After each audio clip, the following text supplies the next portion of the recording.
Hello everyone, it's so good to see you. Alright, listen, I know this game doesn't have 415cc or whatever, but we gotta go fast. The Switch 2 is almost here, Mario Kart World is about to launch, we need to talk about Double Dash right now. There's no time for an intro, get in the back seat, we gotta leave right now. Oh, how far this series has come. Did you know the only reason Mario characters were added to the concept of a kart racing game was because they wanted people you could easily distinguish from the back? It's a basic rule of design to have a recognizable silhouette. Mario Kart is known not just for its wacky, frantic antics in the kart racing genre, but also for essentially creating and popularizing the genre. So you gotta imagine for their fourth title they have to do something to change it up, right? After all, Super Circuit for the Game Boy Advance was just a version of the first game, Super Mario Kart, but put onto a handheld. Whether or not you think that was even a good game is a whole other topic and also besides the point. Nintendo wanted to make races twice as grand as anything we have experienced in the Mario Kart series prior. So what did they do? They put two people in one kart. Innovation. This led to one of the most iconic and distinctive kart racers in the entire genre, even today. Start your engines, it's Mario Kart Double Dash.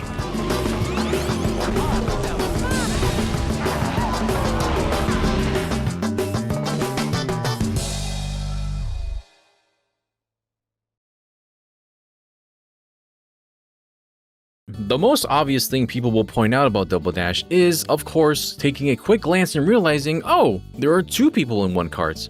It's a feature that many people want to see return in the future for various reasons. But let's not forget all the mechanics of this game that would begin to build the bridge to the modern Mario Kart formula that we know today.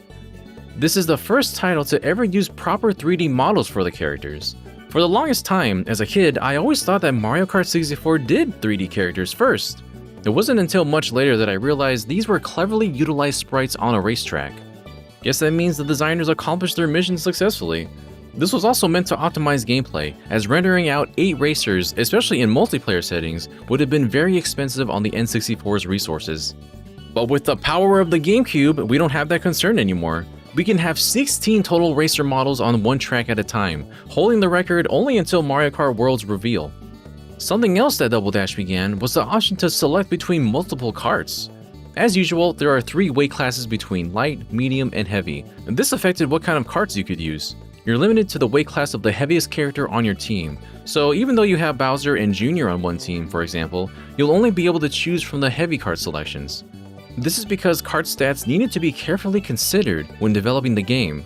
Originally, it was going to be based on weighing in both characters, but that caused issues. Change the weight value too little and players don't really see the difference. Change it too much and it becomes harder to understand the nuances with so many potential weight combinations.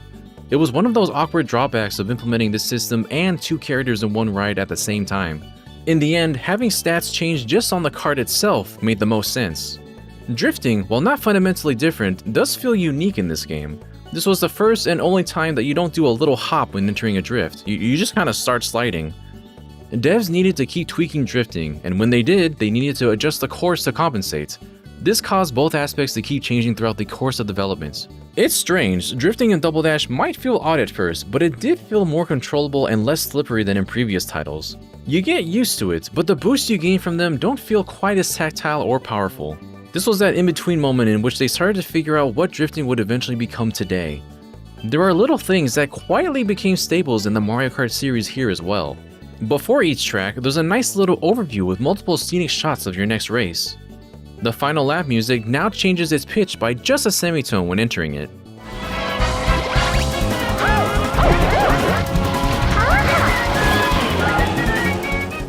The point system in Grand Prix mode got revamped starting here as well.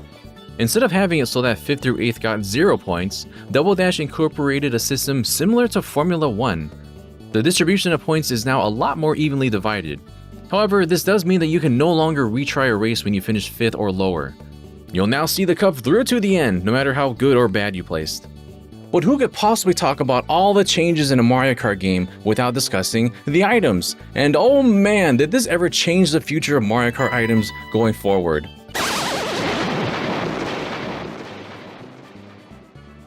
Oh. Let's just keep going with the video and not talk about this ever again. Each racer can hold one item in their hands at a time, and only the character in the back can use theirs. When passing through an item box, only the character in the back will receive one. This is not like Mario Kart 8 Deluxe, where picking up a single item box will fill your empty space. The only way to give the driver an item without switching is by passing through a double item box. If a single player is controlling one cart, you'll automatically switch if the driver is holding onto an item as well. Firstly, we have our standard items that we're all most familiar with. Bananas are stationary hazards that can be thrown in front of or behind you. These are pretty self-explanatory by now. Mushrooms and triple mushrooms will give you a boost of speed, most effective for cutting corners and taking shortcuts.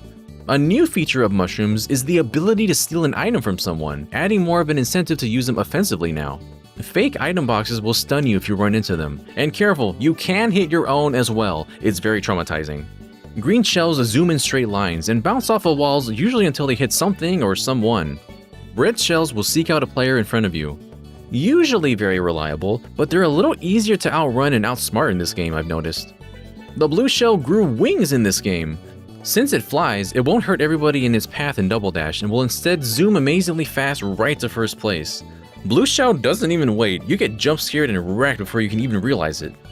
This introduces the explosion that hurts everyone within its radius and will make your character drag and continuously slow down for a moment. You can shorten this stun animation by picking up an item though. Of course, we have the star that gives you the golden shine of invincibility, as well as giving you a chance to steal items just like the mushroom can. And finally, lightning will shrink everybody down and give them silly voices for a while.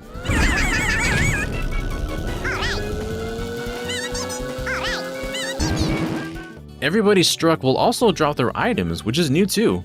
If you see a dropped mushroom on the floor, you can touch it to use it automatically. That goes for harmful items too, as they suddenly become hazards on the road. Sadly, Boo did not return to steal items in this game. You might have noticed that some of the items from the usual lineup were missing. Well, that's because this game introduced the concept of special items. Every single character has an item that is unique to them and has properties and effects that we've never seen before in a Mario Kart game. Each pair has their own special items, so let's go ahead and run through those real quick as well. Oh wow. The graphics on this one. The Mario Brothers will sometimes get the Fireball. When used, you'll send out a huge spread of 5 fireballs at once, cooking everyone that it hits. This would eventually become the Fire Flower item that anyone could use in later games. Peach and Daisy use the Heart, which is a defensive item. You might have noticed you cannot drag items behind you to defend yourself in this game like with other Mario Karts. There's a lot more reliance to actively guard yourself with proper timing. But with the Hearts, most items that you would run into or get hit by then become yours to use. You can even swipe someone else's special item. This works automatically up to 2 times and is very handy. The Yoshi and Birdo eggs act much like a red shell, but upon hitting a pair, it pops and releases 3 more items. This can be bananas, shells, or helpful items like mushrooms or even a star. However, since the items land right in front of the opponent that it hits, sometimes it can help them and your surrounding opponents more than it can help you. If you're wondering what happened to the triple green and red shells, Koopa and Paratroopa just took the items for themselves. I always thought this was kind of an odd choice, but I guess we had to give this pair something. The giant banana, this absolute unit of a banana, is used by DK and Diddy Kong. When run into, it will split into 3 smaller bananas to keep causing havoc. It's just so angry. It also won't be destroyed easily by items like your pitiful shells. Wario and Waluigi would be the very first to get the Bob-omb, now a staple in the series. It is very bouncy and functions pretty much exactly how we're familiar with now. But instead of going for a walk, it'll stare at you menacingly until it explodes. Will likely backfire if used haphazardly. Baby Mario and Baby Luigi got the very unique Chain Chomp item. This would automatically pull them forward quickly and take a bite out of everyone in the way. This is basically the prototype of what would eventually become the standard Bullet Bill item. While it doesn't pull you ahead as fast as Bullet Bill, the Chain Chomp does go for a walk and bite everyone on the course for a while after the babies release it. Toad and Toadette would inherit the Golden Mushroom, allowing you to boost as much as you want for a limited time. This locked it out of the standard pool of items, much like the triple shells. I guess the mushrooms all just gotta stick together. Lastly, we have the Bowser Shell, used of course by Bowser and Jr. This is an absolutely absurd item, basically a massive green shell that will ping pong around the stage, take out everyone in its path, and just kinda keeps going for a while. Very scary in enclosed areas. I'm pretty sure I read that the giant banana and Bowser shell are just products of enlarging the smaller versions of the items, you know, just to see what happens. Just a case of the devs having fun with the game, liking an idea so much that they kept it in. And you know, what else could I possibly ask for? That is every item, but not every character. We'll get to them later. More importantly, we have to, of course, address the other pillar that gives every Mario Kart its identity, the tracks. Much like Mario Kart 64, Double Dash features only 4 cups and 16 total tracks. If you're coming off of the Mario Kart 8 Deluxe Booster Course Pass, this might seem like a laughable number. But honestly, the ones featured here have a lot of character, love, and attention put into them. Some of these are the most beloved in the entire series. So let's get right into it, starting with the Mushroom Cup. We start off, of course, with a basic green track, once again belonging to Luigi. Usually these are very approachable and easy right into the fun, but this did something a little different. While it is plainly speaking a loop of sorts, the center doesn't have a wall. Well, unless you're playing on 50cc, but that's baby mode. Characters, and more than likely items, will intersect and crash with one another in the middle. The long boosting drift feels satisfying to pull off, and altogether, you get probably the best starting track that this series has ever seen. Peach Beach. Oh, it looks like we took a slice out of Delfino for this one. After a short straight path through an oceanside town, you'll turn into the beach where the path splits. On the left, a leap that leads to a shorter and narrow path through the wet sands. On the right, the tide flows in and out, making it ideal to time cutting through the middle when the water lowers. But you gotta avoid the cataquacks? I don't know who invited the cataquacks of all enemies, but they work perfectly in this context. You can hit them with an item to temporarily knock them down, or get completely flipped. There is this extra turn in the plaza you can take towards the finish for a double item box, but there's almost never any reason to make that extra effort. After that, is there anything I really need to say about Baby Park? Does it need introduction? It is a 7-lap race on the shortest oval in Mario Kart history. The amusement park aesthetic based on Yoshi's Island is nice, the music gets stuck in my head. Look, there's no depth here, so instead, let me tell you about how this track came to be. In an issue of the Japan publication Nintendo Dream, Double Dash's director Kiyoshi Mizuki revealed that Baby Park was inspired by the 2002 Salt Lake City Winter Olympics. He happened to catch a short track speed skating event on television and thought that making a track similar in design would be interesting. The course was also inspired by slick track karting, a type of kart racing set on an oval-shaped track where the surface is made with a lot less traction to allow for easier drifting. Baby Park was originally planned to be just a test level for Double Dash, but the devs found the madness to be so enjoyable that they made it into an official track. Funny how things work out. Anyway, the final track in the Mushroom Cup is Dry Dry Desert. My heart stopped when I heard we might be getting a Paper Mario track, but no. It is, disappointingly, kind of a generic desert with pokies. A massive sand pit which will get you eaten if you get too greedy. Unlike the versions of this that you might be used to now, there's no oasis in the original. Just more sand. It really does feel weird to play a Mario Kart game where you can't do tricks off the hills. It could have been a contender for one of my favorite tracks if only it had gone in all the way with Paper Mario theming, but instead it's probably near the bottom of my list. We enter the Flower Cup and the freeway with the first track on the list, Mushroom Bridge. After Toad's Turnpike and Mario Kart 64, this confirmed that highway tracks were here to stay. Despite being on a busy road, there are multiple alternate paths that you can take. Right after the starting line, you can lean down to the right onto a slope that pops you out of the warp pipe and a double item box. If you have a mushroom or a star, you can speed boost right over this hill. Alternatively, there's a sidewalk on the left-hand side which will help you avoid traffic and items. After the second tunnel, players can drive atop the bridge's beams which are laid with dash panels. It's a bit of a balancing act though. During all of this, everyone has to watch out for vehicles and share the road. Alongside the cars, buses, and cargo trucks, you also have mushroom carts which will drop one when hit. There's also bomb cars that, well, I'm pretty sure you know what happens if you touch those.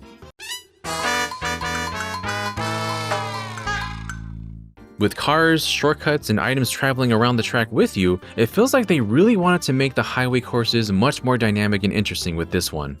All it took was breaking about 15 traffic laws per race. Next is Mario Circuits. Usually, the Mario-themed courses are fairly basic without a whole lot standing out, but this mixes it up a bit. After the first couple of turns, you lean into a wider turn with a chain chomp waiting to bite anyone driving too closely inward.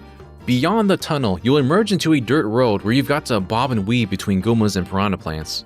Or you can attack the Goombas with items. After committing roadside murder, they leave a mushroom behind for you. How thoughtful. I don't know, this feels the most Mario of any Mario track, and even had Princess Peach's castle in the background. Do you think that Peach complains about the noise pollution? Oh, but she has like 20 castles, right? She's probably fine. With that, we are then dropped right onto the Daisy Cruiser. Oh man, now we're really playing with the designs here. After the first stretch on the deck, you'll drive around the boat's pool, then down a flight of stairs. You enter probably the worst dining hall in history. Look at these tables! I know it's just a hazard, but I can't imagine the level of seasickness I would have sliding side to side on an ocean while trying to eat some blooper calamari. After the hall, you either go straight out onto the bow, or fall into the cargo room where you'll blast right back out again. Weirdly enough, in single player modes, you might run into one of these hanging lifesavers, but they don't actually do anything. This is definitely one of the coolest and most thoughtfully created tracks in the entire game. There's a reason why it's some people's favorite track in the entire series. And wrapping up the Flower Cup is Waluigi Stadium. It's got a lot of similarities to Wario Stadium from Mario Kart 64, being a dirt track that looks suspiciously made for bikes. This track is shorter in length than that one, featuring multiple jumps, some through hoops of fire, and massive wooden piranha plants to serve as obstacles. This is definitely another track that feels awkward without being able to do tricks off of jumps. You pretty much just rely on the dash panels to get any kind of extra boosting. You got some slippery, tricky turns that might land you in the mud or cause you to collide with an item. Between the unique drifting and lack of tricks off of jumps, this was unfortunately the weakest showing of this track until it returned in games like Mario Kart Wii and 8 Deluxe. But still, a frantic and fun way to end the second cup. We're speeding right into the Star Cup next with Sherbet Land. Sherbet? Sherbet? Our first track on the ice has us sliding across a rink with some unsuspecting Shy Guys caught in the middle of the road.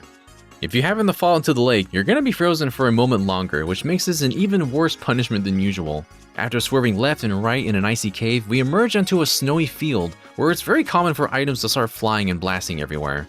We enter a second frozen lake, where freezies will slide around if anybody happens to collide into them. There is a slight shortcut you can take right here in the freezy lake, but you need a mushroom to push through the deep snow. Ice physics will be one of the main obstacles to overcome. This is one of those tracks that made me think about how courses have started to become more optimized. Sherbet Land in Mario Kart 64 was just kinda boring. The layout made sense, but there was just a lot of open areas. Double Dash starts to segment the tracks into separate distinguishable areas and keeps the pace flowing with not any one portion of the track overstaying their welcome. Just something I started to notice back when I was comparing one course to a previous one. And that trend continues as we go on to one of my favorite courses that is yet to return in a Mario Kart game, Mushroom City. This track has a couple of locations where the road will split and then converge again at 90-degree angles. After both instances of this happening, the road converges as you make a wide turn to start the lap over again. There is this small back road that you can take if you want to go straight on the first turn. That's if you want to be a little sneaky or getting chased down by some items. As we've seen before, you'll have to watch out for those same vehicles you'd come across as in Mushroom Bridge. Except now, you can break about 20 traffic laws, because it's nighttime and you never seem to put your headlights on. Even though it's just a change from day to night, there's something about this track that has such a vibe to it. Maybe it reminds me of those long drives back on the freeway in college. I guess I'm sort of a city boy. Continuing on, the third track of the Star Cup is another classic one. In one way or another, I think you're familiar with Yoshi's Circuit, which is, if you look at it from the top, perfectly Yoshi-shaped. We start right under his shoe and go up along the belly. If you have a mushroom, you can boost for a shortcut right where his arm reaches out. From here, you enter a cave that makes a wide turn that consists of his impressive schnoz. After a bend around the eyes, you swivel around the spines, I guess those are. There's a shortcut if you hop right here with a mushroom into a hidden little hole inside the Yoshi. What part of the Yoshi is this? I think this is the only version of this track where this shortcut exists. After encountering the section with the piranha plants, you'll turn around the tail into a straight path until you reach the shoe again. I want to know who looked at Yoshi with the side profile and said, "We could race on this dinosaur." Just a fun little concept that turned into the only French-shaped track in the series. Rounding out the Star Cup is DK Mountain. This started the popular concept of taking characters and blasting them to the other side of the track. After taking the barrel cannon, racers will drive all the way back down the winding and bumpy volcano. As you're hopping down, the track transitions from the mountain terrain back into the jungle. You'll be taking some of the sharpest turns in the game as you try to watch for falling rocks. The final stretch is along a bridge where unfortunate things can happen, especially if you're a smaller kart that can get pushed around. Overall, a great and creative track. I know we're not doing a tier list or anything, but this definitely goes near the top for this game. But as far as Donkey Kong named tracks go, I still enjoy DK Summit more. It's just a better course, but you know, we're not going to get into that because we're on a schedule here. If you beat the Star Cup at 100cc, you unlock the Special Cup. That's weirdly specific. First up is Wario Coliseum, another track that's been absent from ever making a return. It is the steel cage match of Mario Kart tracks. And it's so long that it's only 2 laps, making it one of the only tracks in the series that have a lap count other than the default 3. After the first turns, you'll dive right into the dome and enter a long winding turn. There are multiple places where you can just fall right off if you're not careful. It is one of the only tracks that not have any kind of shortcuts.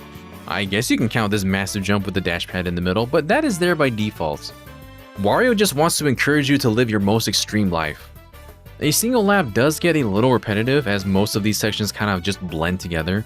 I think having this one only be 2 laps was the right choice.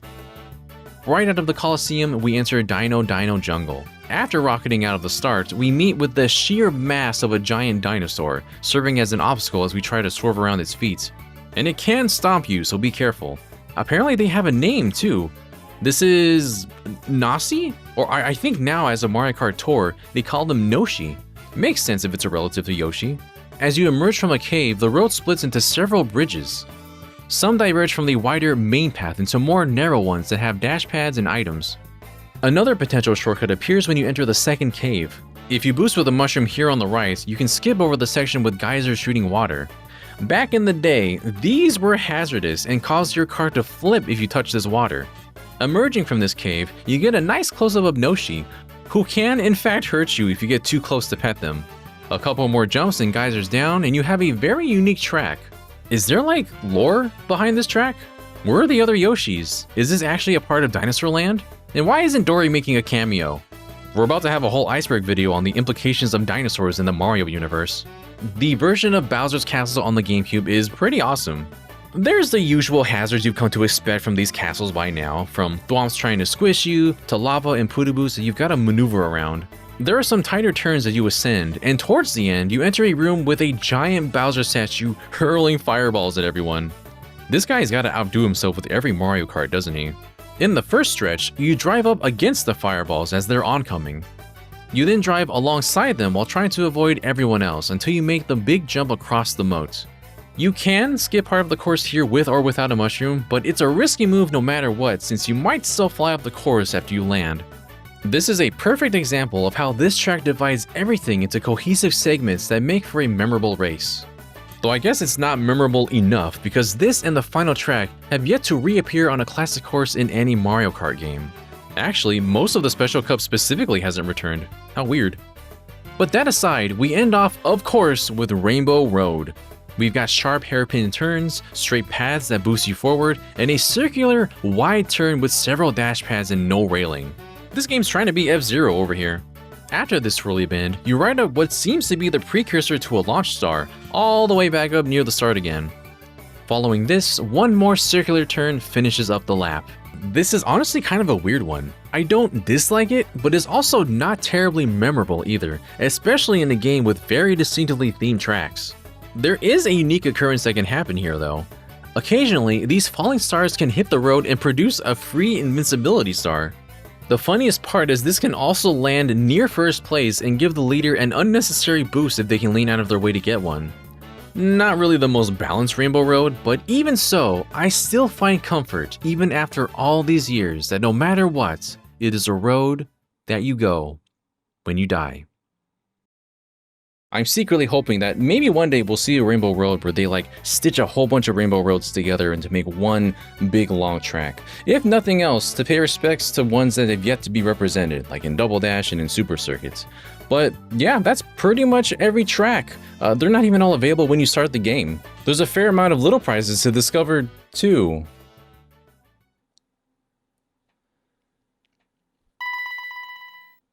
Oh, well this is awkward. And very warm. All right, just gently put it down. Don't panic. Don't panic. I said don't panic. No, God, help! Everyone, run! There's an unlockable for nearly every cup and speed combination here. Most of these consist of extra carts, but there's some fun unique things to find here too. By clearing the special cup on 150cc, you unlock the All Cup Tour, which is, as you might guess, a Grand Prix in which you race on all 16 tracks in the game. This is a test of endurance and focus, especially if you want to finish first on 150cc and unlock Mirror Mode. Can you imagine an All Cup Tour today? Mario Kart 8 Deluxe Booster Course Pass All Cup Tour. Oh my goodness, I guess you could do a makeshift version on your own. I hope you have half a day to kill. But continuing with unlockables, you do have to unlock Toad and Toadette. And for those who weren't aware, she made her debut here. It's very much the same case as with Mario Tennis for the N64. Peach needed a partner, and so the devs were like, oh wait, we have another princess. Get Daisy from Sarasaland, we can partner her up that way. And Wario, who had absolutely no one, got an entire counterpart created for the sake of being a doubles partner in Waluigi. These two have become staples of the Mario universe, just because a character needed a partner. Toadette is more or less the same story, and has started to become even more of a mainstay in games like Super Mario Bros. Wonder. But if you want to talk about wacky pairings, look no further than the other set of unlockable characters. If you beat the Star Cup on Mirror Mode, you unlock Petey Piranha and King Boo. The two newest, biggest, and most notable antagonists for Mario and Luigi respectively said, screw it, we're gonna take this to the streets. Though they still for some reason are so inconsistent when it comes to getting the right King Boo. This is not King Boo, this is just a Boo with a crown. Where's the crazy looking eyes? Where's the regal gemstone crown? This is not royalty, this is King Boo at home. But I guess I don't really have a say because these two get royal privileges. For some reason, these two can use every single item in the game, every standard item and every special item, which is supposed to be unique to each character. Why? The whole purpose of special items was to give the characters you chose more strategic meaning. Some will always go to their favorite characters, regardless of special items, which is totally fair, but it made cycling using everyone more enjoyable. They're definitely more of the, you did everything, here is your reward kind of characters. As silly as they might be, I'm glad they're still making appearances in Mario Kart today. The last major unlockable is if you clear the All Cup Tour on Mirror Mode. After so many instances of being shown this shiny golden parade card when you win a cup, you do in fact get to race on it. And unlike the other cars, any weight class and combination can race on this. Kinda wish that rule applied to all karts, but this kind of makes up for it. Being a game that specifically encourages co-op, let's talk a little bit about the multiplayer. So when you're playing with one other person, you can either go head-to-head, classic Mario Kart style, or you can cooperate in the same karts. Controls are slightly different this way. You will not automatically switch places if you use an item and the driver has one. You need to verbally communicate with your partner that you want to switch. To do this, you both have to press the Z button at the same time. The person driving, if they have an item, can toss it to the back to free up space. And the one in back can also attack players to the side, stealing items if they have one. Side attacks will slightly shift you off course, so try not to make things too difficult for your driver. Also, if you press the A button right at the moment that the lights go green and you see start, you can get a boost normally. In co-op, if you both time it together, you get an extra powerful start, known as the double dash.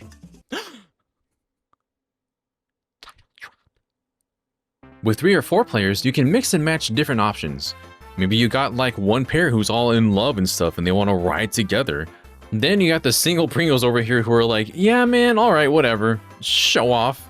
Yoshi wouldn't say that, he'd be all like, Bowser would definitely be salty though. Why did they choose these characters to represent multiplayer? I feel like they're trying to tell a story here. If you need to vent any frustrations, you can also play some battle mode and take it out on your friends. I do not have friends to play multiplayer with, but I do have extra GameCube controllers. Balloon Battle is classic. You have 3 balloons and you gotta fight to the death. Or at least until you pop 3 balloons. New to this version is the ability to steal balloons, either with a side attack or boosting into somebody with a mushroom or a star. But if you've had enough and just really want to destroy your friends, you can play Bob-omb Blast instead. Bombs are the only available items here, and you can each stack up to 5. You can load up and deliver a barrage all at once. Your own explosions won't hurt you, but you will lose a point upon getting blasted. And finally, fan favorite Shine Thief. Steal the shine and hold onto it for dear life until the timer runs out. If you're holding it when it reaches 0, you win! It's such a simple concept, but it's certainly my favorite mode. Amusingly, in this and in Balloon Battle, every character will have access to every standard and special item, which leads to some very frantic item-based shootouts on these stages. And I guess we can go over these stages real quick as well. Cookie Land is fairly basic, being a big circular arena with some small barriers. Pretty plain, but it does look delicious. Block City, I'm not gonna lie, it disappoints me. This just looks like it wants to be the next block fort from Mario Kart 64, but it pales in comparison. They're just plain structures to maneuver around, except for the yellow area, you can drive right through this one. Still, only a fraction of Block Fort's power.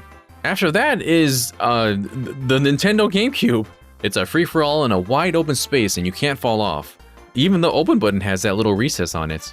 There is no hiding on the GameCube, just items and fear. Next, oh, I love Pipe Plaza. There's 2 elevations and 4 warp pipes here. If you enter one pipe, you'll pop out of the corresponding one next to it at a different elevation. Lots of trickery you can pull off here. Next is one of 2 unlockable stages, Luigi's Mansion.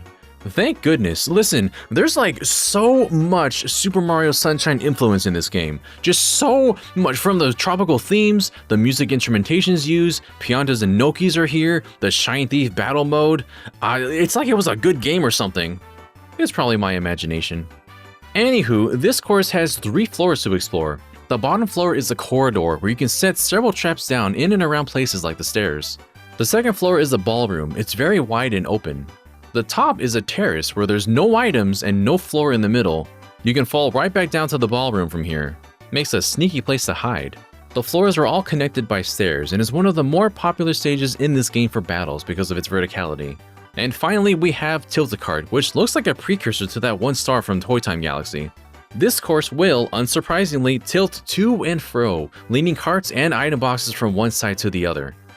You can very well fall from this course, in which you will respawn on top of the white platforms above. This stage is entirely flat. There's not much else to this besides its shape and tilting gimmick. And oh yeah, this game also has LAN capabilities. Sadly, I've never experienced the absolute madness of doing LAN parties with multiple GameCubes in Double Dash. Dude, I'm lucky if I can get people together to play 4 Swords Adventures with their Game Boy Advances and cables. Maybe someday we can have that fabled 16-player kart race. Someday. And that is pretty much everything there is to Mario Kart Double Dash. This is the final Mario Kart to not feature any sort of retro tracks in its lineup, which is why it probably feels a lot smaller than any modern day Mario Karts. By today's standards, this game is tiny, but it's still very much beloved, despite how different it might play and feel. Alright, we'll open one more.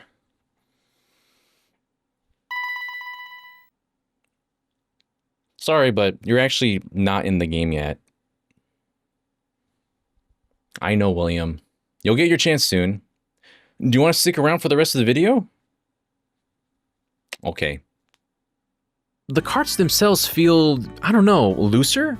Like there's some tracks in this game where it feels like you're floating and flying all over the place, and you can sometimes use that looseness to your advantage. There's just a different item economy in this game. There are no coins, and items can't be held behind you for protection. I find myself constantly tossing either 1 or 2 items behind when ahead. It eventually turns into constantly managing your drivers if you want to optimize your items. This adds something for you to do and think about even when you're front running. You have to actively think about these things in higher difficulties of Double Dash, and I think that healthily contributes to why people love this game so much as well. I too miss the doubles mechanic of this game sometimes, but it would really be hard to implement this again with various weight class considerations. Consider how each car model would have to be remodified to accommodate 2 people. And I think it's fine to leave the pairs to Double Dash. Adding it again would take some of that identity away. And I'll always be fond of those specific memories I made with friends and family. Mario Kart is one of those games that my dad and I would constantly play for a time. In Mario Kart 64, he was a Yoshi main, and in Double Dash he added Baby Mario as his partner. I don't think he even knew that he picked the Yoshi's Island pair at the time. He has sadly mostly retired from racing since then, but we will always remember the little tournaments that we held with each other. Like many titles during this era, I'll always remember it very fondly. Will this come to GameCube NSO on the Switch too? More than likely. Just don't expect it for a good long while, as Nintendo is going to want us to focus on the shiny new Mario Kart world for the foreseeable future. But what about you? Do you have any memories with Mario Kart Double Dash? Did you find it maybe to be a little bit too gimmicky? I'd love to know in the comments below. Please feel free to share your Mario Kart memories. Alright everybody, that's all for now. Take care of yourselves and your racing partners. Till we meet again. Now that that's out of the way, for those who are still here, you've now reached the bonus section. What's in the bonus section, you might ask? Well, what else other than the bonus disc? When you bought Mario Kart Double Dash, you also got this little set of demos and trailers. It's pretty much like one of those old kiosks that you'd find at Target or something, but one that you took home. I'm gonna rapid fire what's on here from what I played on stream that one time. We have a Mario Party 5 demo, which I had no idea you can even make a demo for. It's just 5 minigames. We got Button Mashers, a really unique button mashing minigame where you keep tapping the button that they add on. Shy Guys Showdown, which is a quick draw minigame. Dinger Derby, which you're timing swings to hit baseballs. Isn't there like a version of this in Mario Party 8? Pushy Penguins, where an entire clan tries to kill you and your friends. And lastly, Coney Island, where you stack ice cream atop a clever pun of a New York landmark. If you want to leave, you gotta physically reset to go back to the main menu. I personally like Mario Party 5 more than the other GameCube titles, which maybe that's blasphemous to say, but Mario Party 3 is also my favorite in the entire series, so I might have a problem. There's an F-Zero GX demo! You go straight into the first track of the Ruby Cup, Mute City, and in the Blue Falcon by default. I don't even care that this was just a demo. I was locked in and getting myself warmed up for this on NSO. Sonic Heroes. This got me so hyped for the game. I played Seaside Hill so many times, the muscle memory came back to me like it never left. Bullet Station is also here. Oh, that's why it was in Shadow Generations, because it was on the Mario Kart bonus disc. And the most important part of the demo, jamming to the theme song of the opening cutscene. The game turned out to be just okay, but the music will always be a vibe. There's a demo for Star Wars Rogue Squadron 3. I was not very good at it.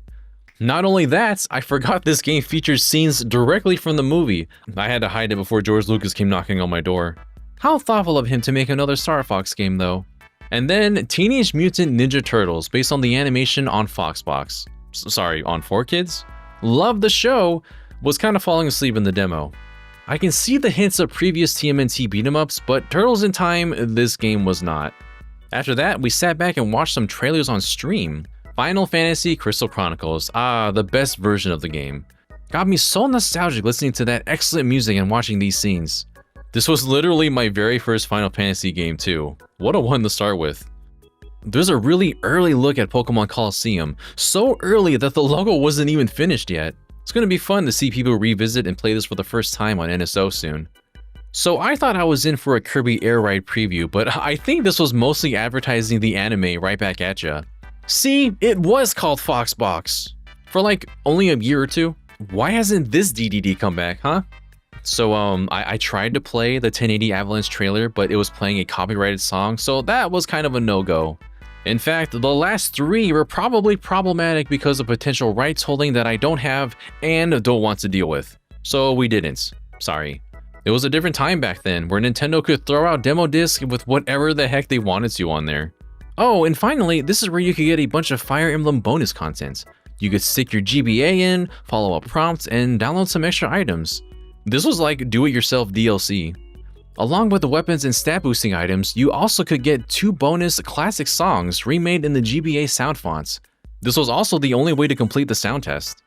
One is Legend of the Dragon God, Tiki's theme from Mart's game, and the other is the Royal Palace of Celeste. And what game is that from? None other than Genealogy of the Holy War. You see, I told you, everything connects. Everything comes back to Fire Emblem Genealogy of the Holy War. Never forgetting the theme of Forseti. The remake is happening. You can listen to this song on Nintendo Music right now. It's the very last song for Fire Emblem.